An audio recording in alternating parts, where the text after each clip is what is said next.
Dagdag na kahalagahan ng karunungan. Ikatlong kabanata. Anak, huwag mong kalilimutan ang mga itinuturo ko sa iyo. Ingatan mo sa iyong puso ang mga iniuutos ko, sapagkat ito ang magpapahaba at magpapaunlad ng iyong buhay. Manatili kang mapagmahal at matapat. Alalahanin mo itong lagi at itanim sa iyong isipan. Kapag ginawa mo ito, malulugod ang Diyos, pati na ang mga tao. Magtiwala ka ng buong puso sa Panginoon, at huwag kang manalig sa iyong sariling karunungan. Alalahanin mo ang Panginoon sa lahat ng iyong ginagawa, at ituturo niya sa iyo ang tamang landas.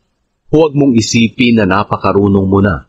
Matakot ka sa Panginoon, at huwag gumawa ng masama, para iyon sa ikabubuti at ikalalakas ng iyong katawan. Parangalan mo ang Panginoon sa pamamagitan ng paghandog sa Kanya ng mga unang bunga ng iyong ani.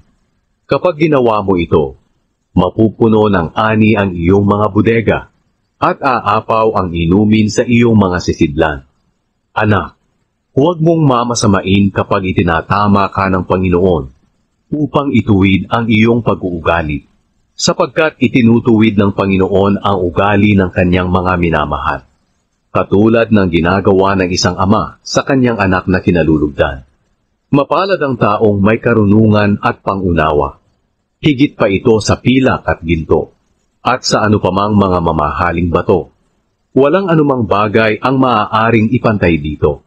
Magpapahaba ito ng iyong buhay, magpapaunlad ng iyong kabuhayan, at magbibigay sa iyo ng karangalan.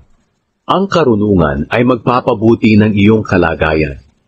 Mapalad ang taong may karunungan, dahil magbibigay ito ng mabuti at mahabang buhay. Sa pamamagitan ng karunungan, nilikha ng Panginoon ang lupa at ang langit, at bumukas ang mga bukal, at mula sa mga ulap ay bumuhos ang ulan. Anak, ingatan mo ang iyong karunungan at kaalaman sa pagpapasya ng tama. Huwag mong hayaang mawala ito sa iyo, sapagkat ito ang magbibigay sa iyo ng mahaba at magandang buhay. Mabubuhay kang ligtas sa anumang kapahamakan. Makakatulog ka ng mahimbing at walang kinatatakutan. Hindi ka dapat matakot kung biglang dumating ang mga pangyayaring nakakatakot o kung lilipulin na ang masasama. Dahil makakaasa ka, nababantayan ka ng Panginoon at ilalayo sa kapahamakan. Hanggat makakaya mo, tulungan mo ang mga dapat tulungan. Huwag mo nang ipagpabukas pa kung kaya mo naman silang tulungan ngayon. Huwag mong pagplanuhan ng masama ang kapitbahay mo na nagtitiwala sa iyo. Huwag kang makipagtalo sa kapwa mo ng walang sapat na dahilan, lalo na kung wala naman siyang ginawang masama sa iyo. Huwag kang mainggit sa taong malupit o gayahin ang kanyang mga ginagawa, sapagkat nasusuklam ang Panginoon sa mga taong baluktot ang pag-iisip. Ngunit nagtitiwala siya sa mga namumuhay ng matuwid.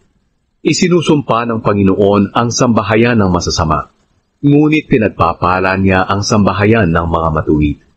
Hinahamak niya ang mga nanghahamak ng kapwa, ngunit binibiyayaan niya ang mga mapagpakumbaba.